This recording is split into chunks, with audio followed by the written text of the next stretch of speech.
Hello and welcome everyone. Thank you for joining us today for our webinar. My name is Lori London. I'm a marketing manager here at Hyperproof, and I'll be getting us started today.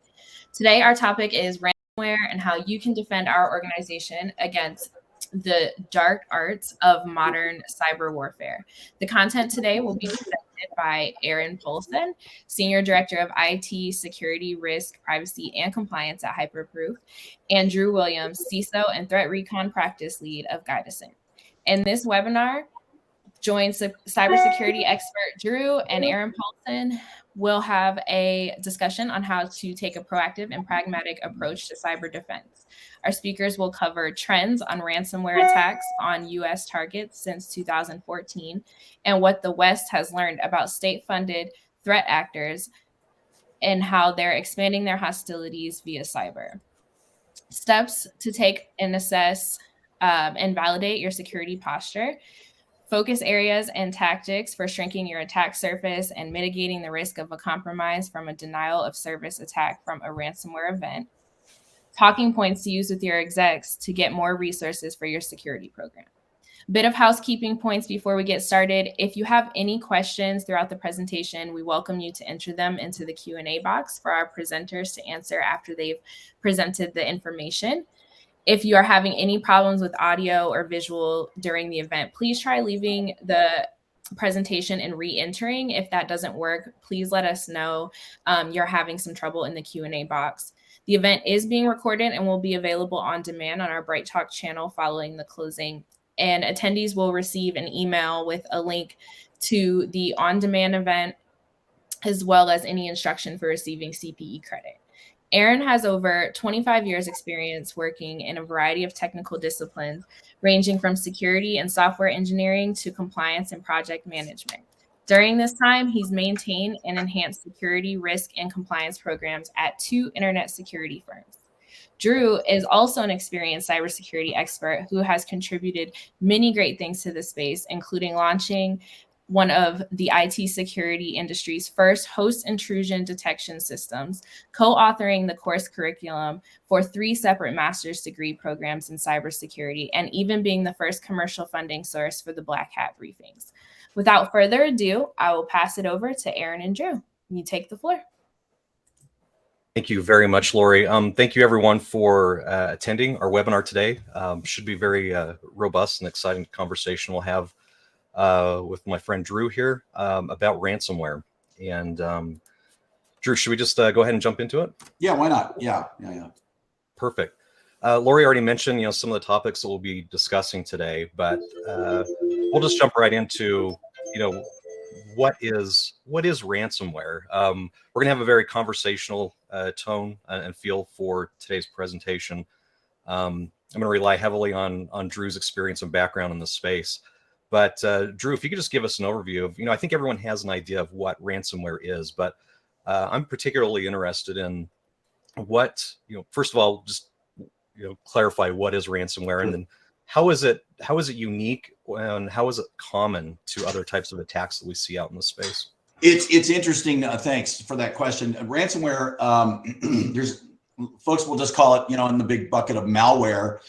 I like to refer to it as the highest level of a denial of service type attack. When you look at the term ransom, what does it mean? It means I'm holding something hostage and you have to reimburse me or remit some kind of exchange in order to get your stuff back or people back, whatever it is.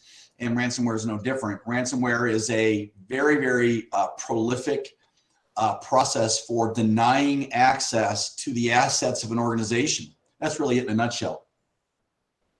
Yeah, that's great. Sorry, I want to make sure that I've got the slides up. There they are. Yeah, apologies, everyone. So, kind of piggybacking on what you said there, Drew, what makes it unique? I mean, it's in the headlines quite a bit. In fact, my security feeds that I follow on, granted they're not exhaustive, but I follow about 50 different security feeds, and it seems like on average there are 12 articles per week on just ransomware, what it is, what the effects are, and or just reports that someone was subjected to it and suffered from a ransomware attack. Is there really anything unique about it other than it's just sort of the attack of choice these days? Is it unique? It is kind of unique in the fact that it's a trend that is easily exploited by the bad guys because we are still very much an open society. When I say open, I mean pretty much everybody, the human race in general. We are a trusting source, and ransomware it's a process by which the bad guy can actually take time, think about how they want to target a subject. It's not something that is launched, overnight. A lot of times these types of attacks are well thought out, and they're planted early. And in some cases, I've had experience where we had a threat show up that was almost a year old before it was actually executed, and it ended up costing us millions of dollars in recovery. So it's unique in the fact that the way in which it spreads is usually through something very basic, very fundamental, like a phishing campaign or some type of social engineering. And so once it's in the system, then we use things called kill chains to map how that attack profile then shifts and takes control over some greater aspect of the business, and then is in a situation where the bad guys have control of the assets. Yeah, those are really good points, and I'm curious to hear your opinion on and your thoughts on the the preponderance of attacks that we're seeing and how they're related to the growing adoption of cryptocurrency. Because what's the point of attacking your target if you don't get something out of it? And cryptocurrency is such a great mechanism for anonymous payments to these attackers. Do you? Yeah, absolutely. And in fact, the 6 ransomware attacks that I was tied to back in the day when I was a CISO for an MSP, it was 100% focused on remittance based on crypto. It's untraceable, generally speaking.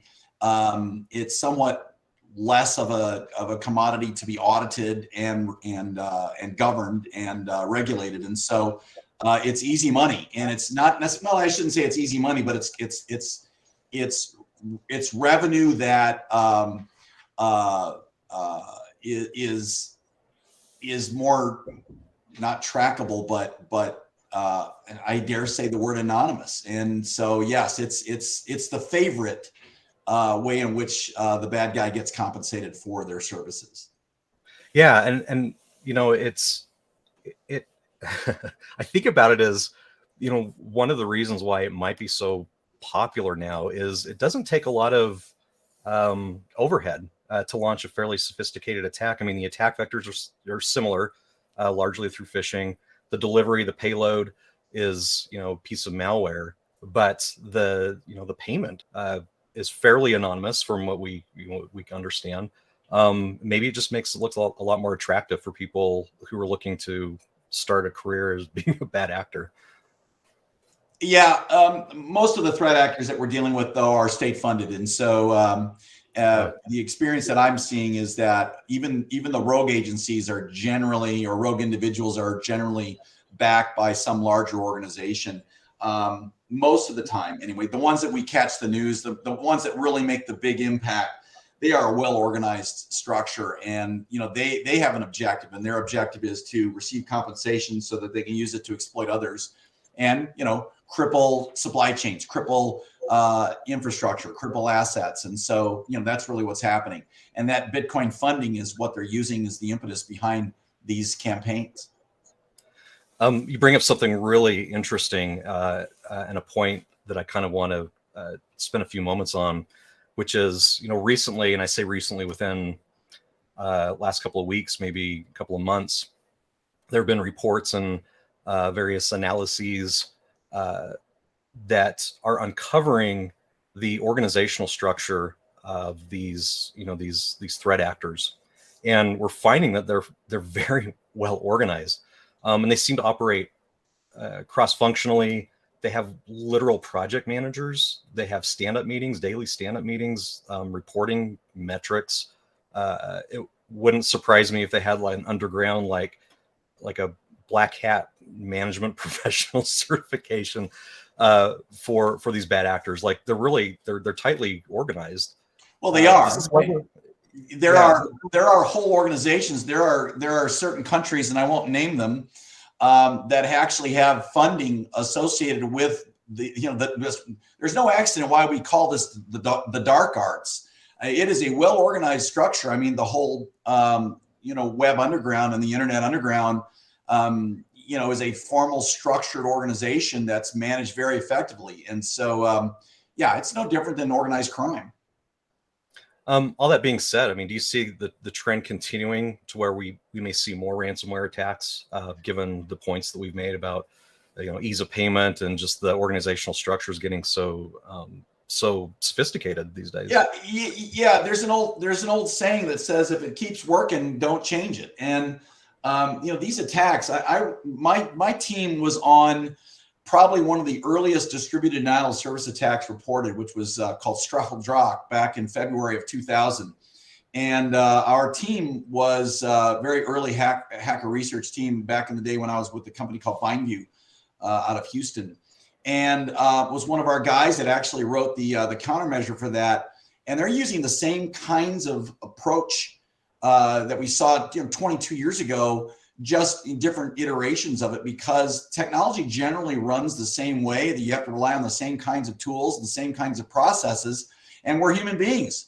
We haven't evolved really. We're still using the same keyboards, the same mouses, and the same, passwords that we used when we were, starting out with this thing called the internet. And so as long as we don't change the way we do things, the way in which we are exploited isn't going to change either. And I think that might be a good segue into my last question here is like, what can we do to help protect ourselves from this level of sophistication and, this, the prolific nature of what we're seeing with ransomware? And I think that might be a good point to advance the slide here. So, Drew, I'm going to, turn most of the discussion over to you and ask you some questions and, just kind of guide us through for the next few slides. Sure. So and this is the gospel according to Drew, so this is my own perspective, but when you look at an attack and a ransomware, and again, I'm not talking about security assessment, I'm not talking about risk management, I'm talking about ransomware.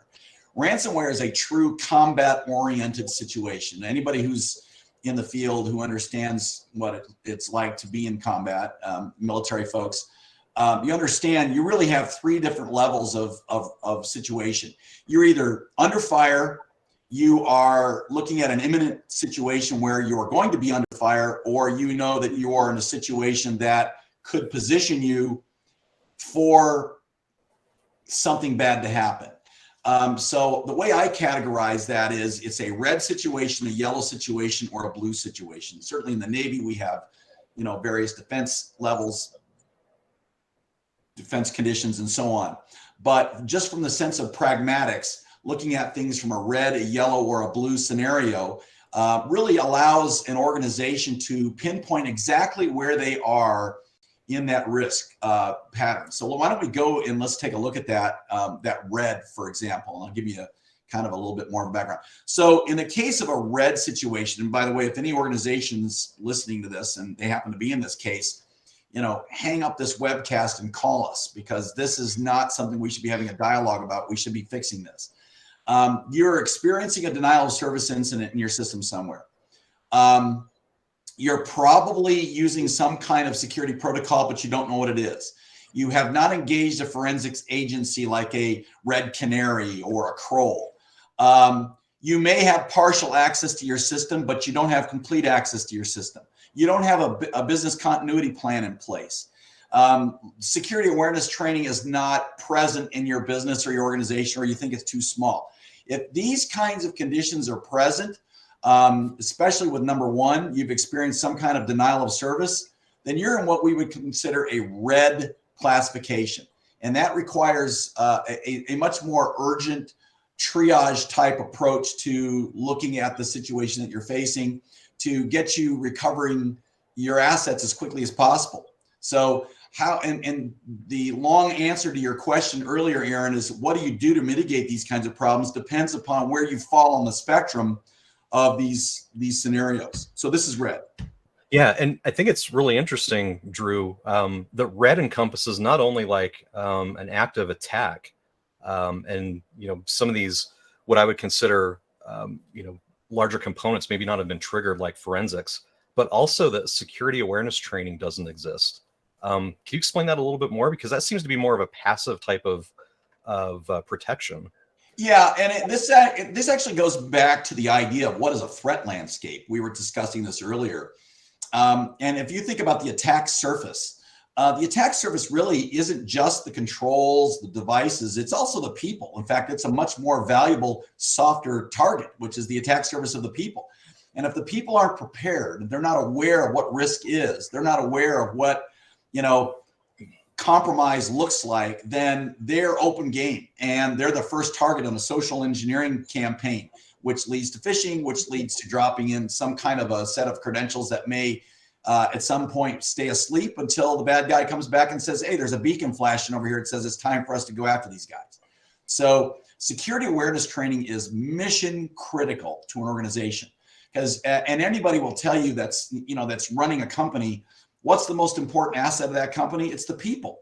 It's not the widgets that they sell, it's not the services that they provide, it's the people that are behind the organization.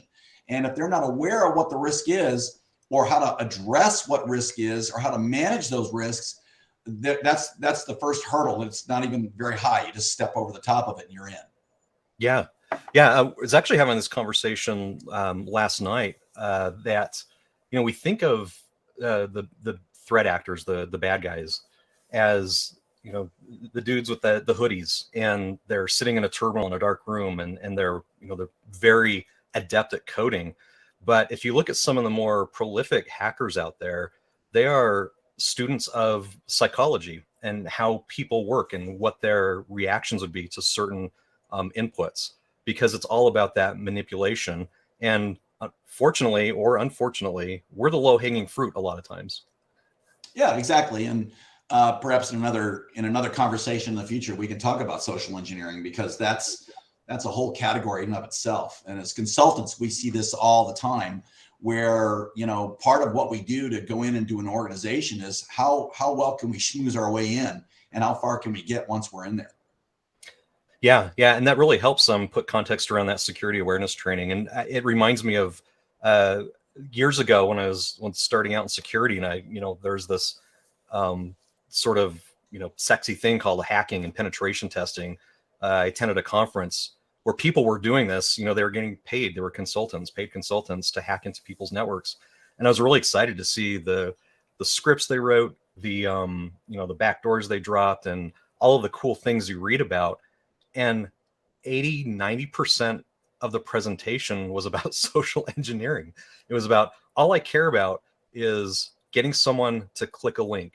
And with enough time, I am successful 100% of the time. And that stuck with me, that given enough time, they will always be successful. Yeah, well, yeah, absolutely. 25 years ago, we were all running around DEF CON with free Kevin, t-shirts and bumper stickers. And Kevin Mitnick was the ultimate social engineer. Now he owns KnowBe4, right? Which one of the best security awareness training programs in the world. So yeah. So anyway, this is red. This is what you call the ultimate trouble. And again, if an organization is experiencing any of this right now, they probably ought to get some help real quick. Yep, great. Let's move on to yellow. Yeah, so yellow means that there's probably something present, but you can't really put your finger on it. And when I say that, you may not have lost access to your system, but you're suspicious that some of your data assets may be leaked out. That's a potential for compromise that has to do with certain regulations like the GDPR or the CCPA in California, or some of the other state regulations. If protected information is leaked, that opens up new levels of liability because of the compromise that the organization is going to be directly responsible for and accountable for. The IOC issue, that's an acronym for indicators of compromise. And that's actually an entire category of indications within the system that say you've got the potential of having something already present.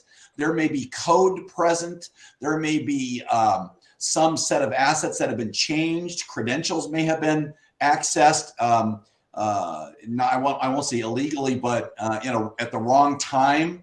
There may be some monitoring going on that says, hey, this says that something fishy is going on and it needs to be investigated. So that's what we would call a yellow status. And quite frankly, most of the organizations that are at risk are in a yellow condition. They just don't know it. It's a matter of not, being about, are we going to be infiltrated? It's a matter of when are we going to recognize that we've already been infiltrated. I'm curious about some of these IOCs, because I remember back when, I don't even think it was called ransomware, kind of back in its infancy though, when we first started seeing like, oh my gosh, a system went down, we don't know what's going on, and some number of files were encrypted. It was very, it wasn't very sophisticated. It was kind of a random selection of files that would start getting encrypted. And so, if you had like a critical system file that started getting encrypted, your machine would just stop working, or you'd see some erratic behavior. And that was that would trigger like your incident response team, or at least a call to the help desk. But I have to believe that it's a lot more sophisticated now, and it's really the data that the bad guys are looking to deny you of. Sometimes it is. Sometimes it's just pure access. Case in point, when you're looking at an MSP, which is the favorite target of these situations, these ransomware attacks, because they are the basic tether point into so many organizations. Yeah. They're going in to gain access to privilege so that they can get into the access controls, into the security controls, the anti-X controls, shut them off, and then pivot into the system and lock down everything else around it. Not just the MSP, but actually the clients that those MSPs are servicing.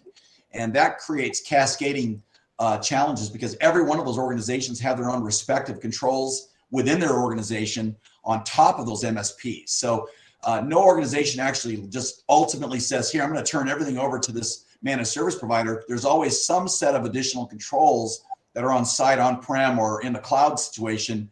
And because of that, it really creates a cascading problem of access, not just for the data, but just for the assets themselves. Yeah, you really get a lot more, I'm not sure if I'm using the right terminology here, but your, from an attacker's point of view, your attack surface grows. You have a lot more to go after by hitting one of those MSSPs, because they're essentially pushing out your malware for them. Correct. That is exactly right. And that's what they're doing, is they use that RMM, that remote management system, to deploy malware on a much larger scale. And so again, how does it start? It starts usually from, and when I say usually, I say 90% of the time, starts with a phishing campaign. And then once somebody gets caught on a phishing campaign, their credentials are compromised, and those credentials are sitting out there. They don't even know that those credentials are compromised, and they may not know for weeks or even months before the ingress into the system. Such a good point. And then I see security awareness training here again, and I suspect a trend on just how critical that is to protecting your organization. Yeah, I mean, if you look at how the situation would present itself, what will happen is, just a quick case in point. An organization, let's just say that they will drop what's called a beacon, for example, and the favorite beacon is the Cobalt Strike beacon, which is basically a flag in a system that came through a phishing campaign. It drops out in the system. It sits out there quietly, sending a little note out to the perpetrator that says, if something happens, or if some activity changes, please let me know. And if that activity changes to a point where the that beacon flags and says, yes, there is a modification because of some activity that took place, and it's now left the door open for you to go in using the credentials that you have or whatever, then that allows the perpetrator to slide in, gain access, turn off the remote management system, or deploy on the remote management system a tool or a set of controls or codes that would shut off antivirus, anti-malware, perimeter defense systems, and so on. And sometimes, depending upon what other third-party systems that may be out there, may catch those kinds of things, and may alert that to say, hey, there's an anomaly here. A lot of perimeter device tools and endpoint data systems or endpoint detection response tools can catch that kind of thing. But many times, if they're turned off, they'll slide right on in. Yeah, really interesting. So definitely monitoring is of paramount importance. It sounds. You need to have visibility into your architecture, your platform, right, and just your network. Yeah. So that's yellow. That's yellow. Let's go to blue. Yeah, blue is a different kind of ball game altogether. We're talking about pretty much the masses. Folks are trying to look proactively or prescriptively at their environment. They may have a GRC oriented, a governance, risk, and compliance oriented review or audit that's looming. They may have an information security management system set of documents that provide guidelines for policies and procedures that need to be updated. They may have an application development group, what we call DevOps, and they're looking at security issues associated with that code. We call that a shift left model, where we're starting to look at applications earlier in the cycle, and that requires application security testing. There may be security awareness training present in the organization, but it may be irregular. They may do it on a a quarterly basis or on an as-needed basis. These are folks that are actually on point to say we are going to be vigilant over risk. They're deploying a set of controls, anti-malware controls. They're keeping their systems updated. They're looking at Patch Tuesday at something that's going to actually make a difference. They're doing assessments on a regular basis. When I say regular, I'm saying either quarterly or semi-annually or sporadically. They're doing pen tests, which are a little bit different, perhaps penetration testing. So these are folks that are looking at a very proactive posture of their risk position in the marketplace.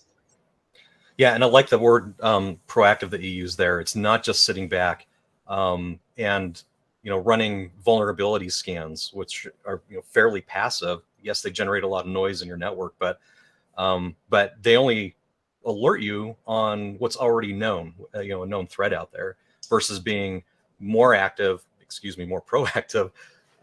looking for things and you identifying what is unique in your infrastructure that could create a risk for you.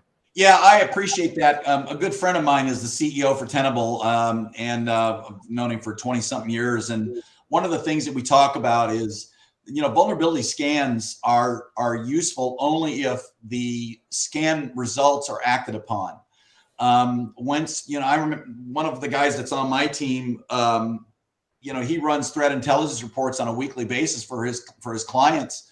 And if the client doesn't take that material that they're handed and act on it, that threat becomes an exponential problem for them the next time it goes through and scanned again. And a lot of times these folks see that as an expensive process to fix or a time-consuming process to fix. And at the end of the day, it's not about the early bird getting the worm. It's like there's enough worms on the ground for all the birds, and you just got to be very careful about what am I willing to overlook, and will it come back and get me? And so again, this is a very proactive. Blue is a proactive approach to looking at ransomware, and you can defend yourself if you know what to do. And what's the objective? The objective is to reduce the risk of a compromise from a ransomware attack, so that bad guy situation is looking somewhere else. It's the old, I'm in the forest with a bunch of people. Am I going to outrun the bear? No, I just want to outrun everybody else that's also running. And that's really what this is about.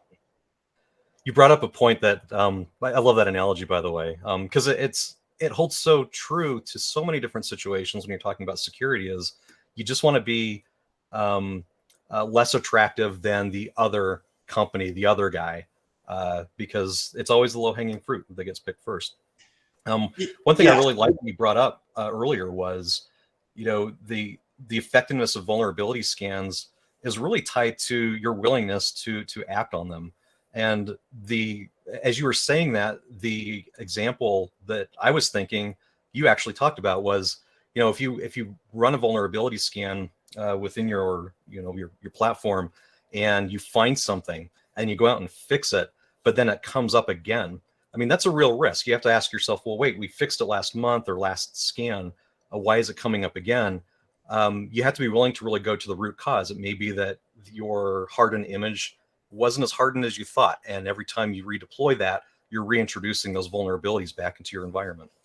Yeah, but you got to also look at it from a practical standpoint. A lot of the folks that are going to be participating on a call like this, they're looking at it saying, how does this all happen in my area, in my business? Am I talking about hardening systems? What is it that I need to do? And I think to the point that you were making earlier, and what the key is, you're trying to create as quiet an infrastructure as possible, which is kind of a dichotomy, because businesses that are in business to be known and heard. But the objective is to be known and heard while keeping your network as quiet as possible, because you don't want to attract the wrong audience into your infrastructure. And that might mean a lot of other things that have to happen in the background so that you can continue, being out in front, being competitive, being an influence in your business, while again, maintaining some level of quiet peace under the wire. Yeah, great points, Drew. I also wanted to just make a comment on the shifting left focus, because we're seeing that it's great that we have DevOps and we have DevSecOps, but we're seeing that more and more with compliance operations, where we're really trying to get more, not at the end, not as an afterthought, which is where security historically, not so much anymore, but historically, security was considered like at release time or post-release, like, oh, hey, did anyone look to secure our application that we just released to the world? But also compliance and privacy, because they are such linchpins to effective governance within your organization. We're seeing that shifting left more as well, where we're actually considering different program requirements, different privacy requirements happening earlier in the design phase of development work. Yeah, and you mentioned AST, or that whole application security thing.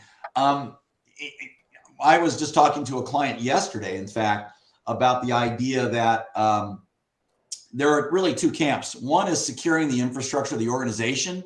The other is addressing risk that's potentially compromising the assets that the organization produces. If the organization is a technology firm, for example, builds software of some kind, now you've got a twofold set of problems. You got one of your organization's infrastructure itself, and the other is what you're producing. And when you're looking at application security testing and this whole shift left model, that is a whole different sphere of influence that you have to take in consideration, where ransomware is concerned and where risk is concerned. And it has to be addressed differently. Then you add on top of that another layer, which is, let's say, the industrial control system market, or OT security, whole different ballgame. So now we're dealing with 3 different layers of complexity. So yeah, I mean, you can go down the rabbit hole as far as you want, but when it comes down to defense posturing, looking at the basic fundamental problems associated with what is it you're solving for, and how are you able to continue doing business while solving for that, it really comes down to preparation. It comes down to awareness. It comes down to some real fundamental tactics. Do you find, Drew, in your experience and from what you've seen, that organizations have the right skill set, the right level of understanding and knowledge to perform this, this fairly thorough and I would consider detailed and sophisticated testing within their environment, rather than just running, vulnerability scan? By the way, I love Tenable. This isn't a plug for them, but I really appreciate those types of services where you can, you perform these vulnerability scans, and it surfaces a lot. They absolutely have value, but it's really the where you have to maybe do some manual testing, where you're trying to realize benefits outside of just an automated scanner. Do you find that that skill set is out there, or is this part of the common conversation we see where there just isn't enough people out there that understand this to the level of competence that we really need them to? Yeah, if you talk about, and again, in the context of ransomware, there's a big old gap out there as far as capability. And it's just because there are so many folks that are doing so many things and are working so hard in their own respective businesses that a lot of this is left on the wayside. So it's not really what I would call a boutique service, but it is a service that is lacking in resources, which means that those of us who have been doing this for a long time tend to be a little bit more busy, which is okay. But no, and quite frankly, I want to come back on something else. It is not about the controls. It is first and foremost about the processes and the awareness within the organization. You have to take in consideration what are the processes that you have to take a look at, and how we're doing business, how we're developing code, how we're operating our infrastructure, where are we connecting into the cloud, where are we connecting into our IoT devices, what are the governing rules around those processes. All of that has to be set up first and addressed first, and then you start layering controls into those processes if you want to address this issue associated with ransomware. But as far as applications are concerned and developing code, let's say there are folks out there who are listening who are developers, and this is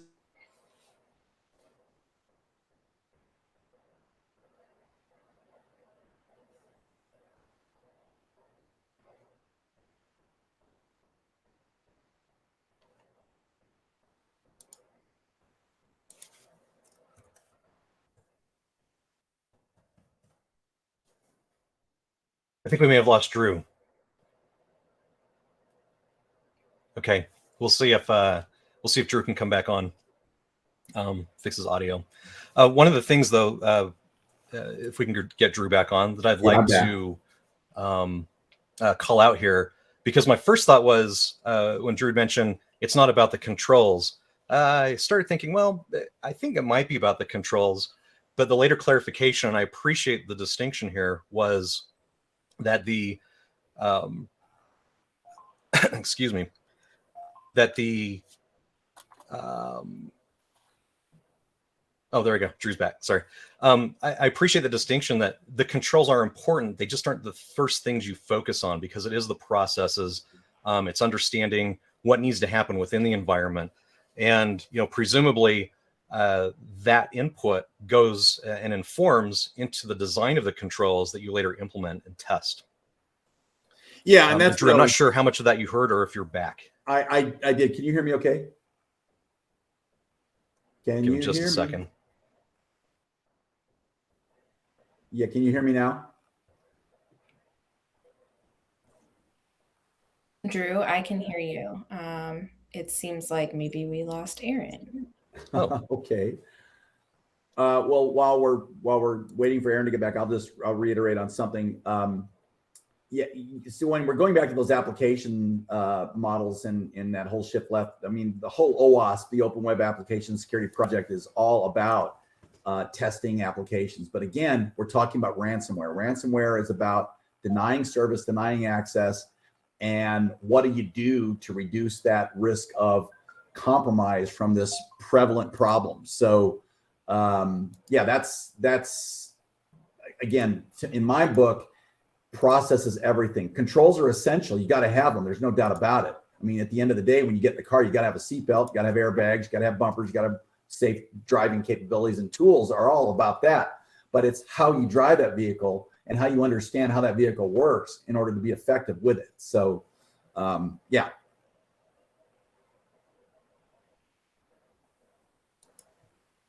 Laura, do you want to move forward on this? Sure.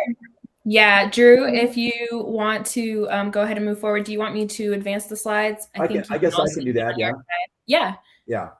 So with respect, and I guess we're waiting for Aaron to get back on. When we talk about what is it at the end of the day? And again, talking about in the context of ransomware, there's an old saying that compliance never equals security, and that's a classic example of where a lot of folks are misunderstanding that. While that's true, I was reminded by a member of one of the most prevalent hacker groups of recent years, who said compliance doesn't equal security, but it is the door that executives need to look at prior to getting audited, so that they can focus on the things that are going to get them safer down the road, not only to pass the audit, but to be more secure. So it's kind of a Mobius. One has to depend upon the other. Excuse me. But with respect to, some of the other things that we have to do, I know that this is probably a slide more suited for the hyperproof folks to discuss, but I will tell you that just at the high level with respect to preparation, making sure that you're following some kind of a framework is a great way of laying down the foundation on which to build a security plan. But then it all has to do with real basic fundamental issues: strong passwords, multi-factor authentication, segmenting your network. This is a big part of it. And keeping that network segmented, making sure your systems are updated, making sure that we deal with what we call principles of least privilege. Those are real factors that just haven't changed at all, in as long as I've been doing this. And but practically speaking, there are things that we often overlook, and as long as we overlook them, they're going to be exploited. So that's really it in a nutshell. Hey, Drew, I think I'm back. If you Okay. can hear me. Yeah, we got you. Mm-hmm. Yeah. What good is a live presentation if you don't have some technical issues? So Exactly. Apologies to everyone for that. Yeah, probably the slide that I needed to be here. I think I heard you mention, Drew, this is probably more for someone from the hyperproof perspective. And, one of the things that actually a few of the things here, and I'll talk about each of these. And Drew, sorry, I missed some of your points, but, it's really important. And you mentioned this in the red, yellow, blue schema, just to make sure your BCP and DR policies, first of all, that you have them. Most people have them, to some degree and depth, but make sure they're updated in your incident response plan, but also make sure they're tested. So those policies are important to have, but they don't do anyone any good. It's kind of like our conversation about the vulnerability scans. Doesn't do anyone any good unless you act on them. And largely, whether it's you fully execute your BCP as a live test or a tabletop test, something like ransomware, try to tabletop a ransomware attack and just see how robust your reporting and triaging capabilities are within your organization. It's surprising how much is revealed in a tabletop test, and they're kind of awkward. I mean, the ones I've been in, they're really, sometimes people, especially if you get them in the same room, they never talk about this stuff.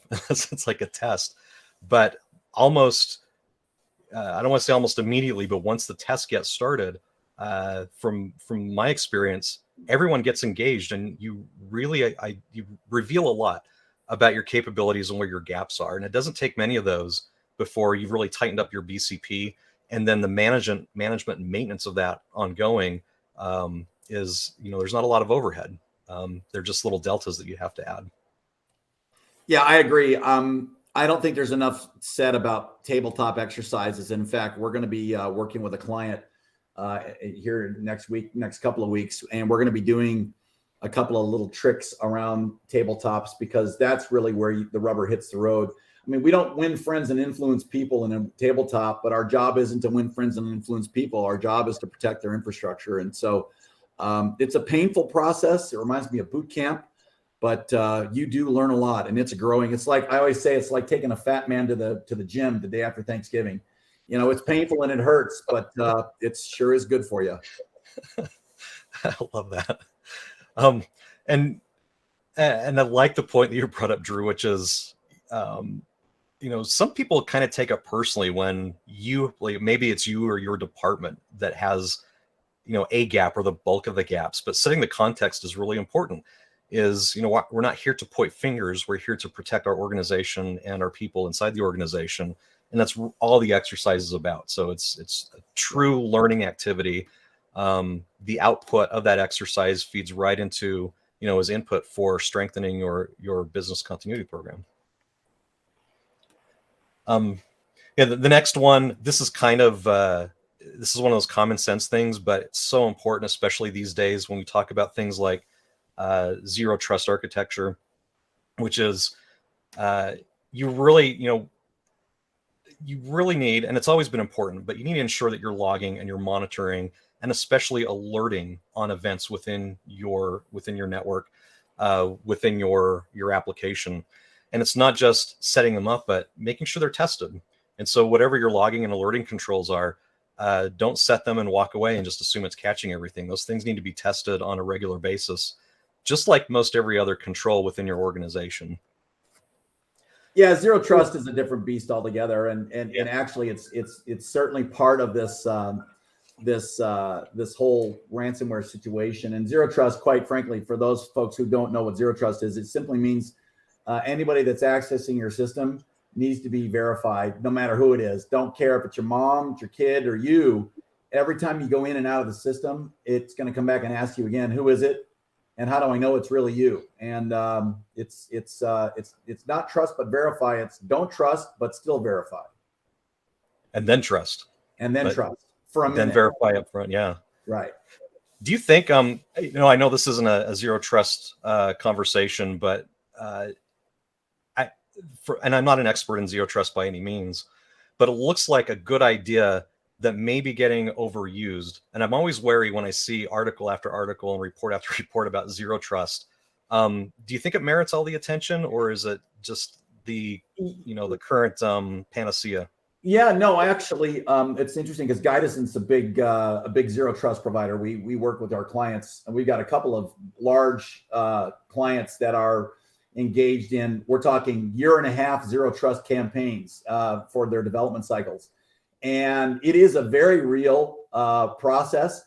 If it's managed properly, it's a very cost-effective process, but you have to know the ins and the associated consequences of introducing a zero trust campaign, because it does mean restructuring to a certain degree your development cycles and the processes by which organizations are actually building their services and their tools.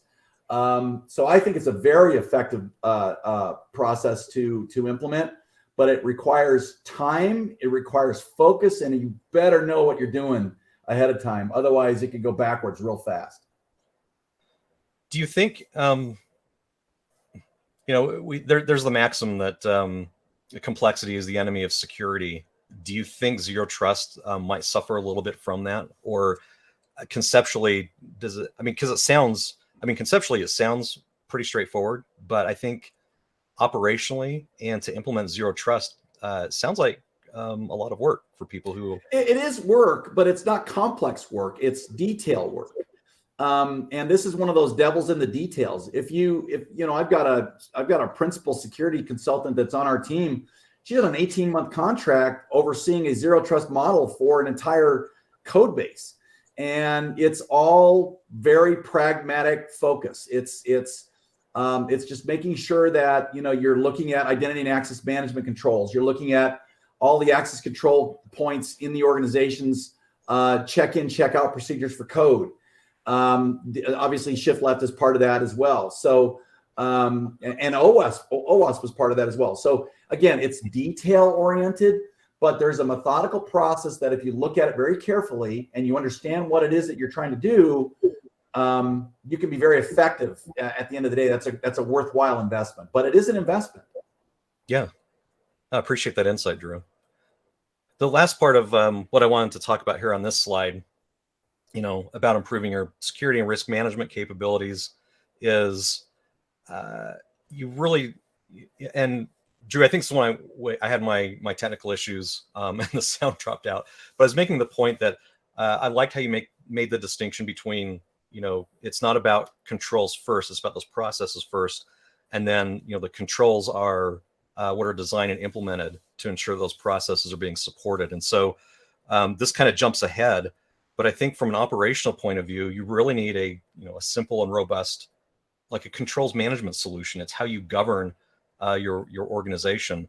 And I really wanted to call out, because I see and I hear a lot of this confusion that compliance does not equal security, and vice versa. Security does not equal compliance. So if you have a set of controls within your organization that are tied to specific programs, like your SOC 2 program, ISO 27001 standard, you're covered for those programs. But it's really important to understand that while it's good to take like a set of baseline controls, they really need to be tailored to your organization, and they really need to be designed and implemented effectively within your organization. And it's really through that gap analysis of, here's what is being suggested to us. Now, does this meet all of our our security requirements? Does this meet our risk appetite? Almost assuredly, the answer is going to be no. You're almost always going to have gaps, and those need to be tailored to your organization to ensure you have that coverage throughout, and you're not just implementing controls to pass audits. What do you have thoughts about that, Drew? Yeah, I think regulatory or review, making sure that you understand where you're aligned with those control sets, whether it's ISO or pick your poison. Yeah, that's essential, because again, in fact, I mentioned this while you were not online. It's a great foundation on which to build your practice. And it allows you to grow it and scale it based on where you are on your awareness, where you are on the maturity scale of cybersecurity. Some organizations don't need umpty squat different levels of firewalls and encryption algorithms and all of that. They just need some real fundamentals, and again, a framework that can get you set up with that, and then a control mechanism to oversee that, to ensure that it's that you're always in alignment. That's the way to go. Awesome. I appreciate your insights there, Drew. From my end, that ties up my part of the presentation. Drew, any closing comments, and then we'll take some questions. No, I don't think so. I just, again, really importantly, well, I guess I do. Again, ransomware, big deal. And this is focused on not risk management, not compliance management, but ransomware. And how do you look at risk associated with compromise from a ransomware threat? It's either you are imminently part of a ransomware attack right now, you have indicators that show that there's one coming, or you want to prepare for one. And that's really what I wanted to take away from this meeting was, you're going to be in one of those three cases all the time.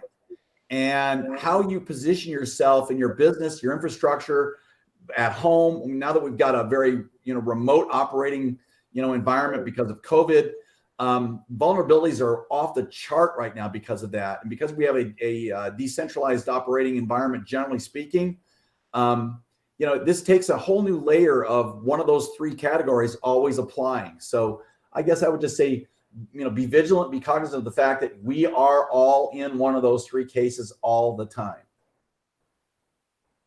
Yeah, great point, Drew.